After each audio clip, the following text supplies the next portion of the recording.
Welcome to video number 3. We're going to discuss what you need before you can get started.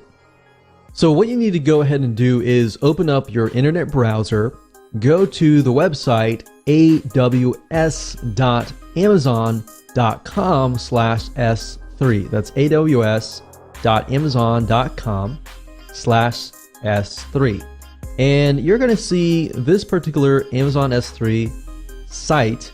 It's also known as Amazon Simple Storage Service, same thing as S3.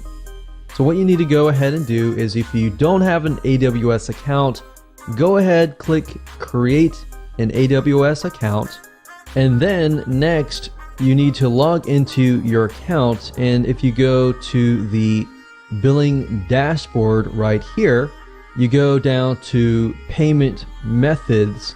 What you need to do is you need to add a credit card for this to work. So go ahead and do that now. And in the next video, we'll discuss different recommended softwares that you can use.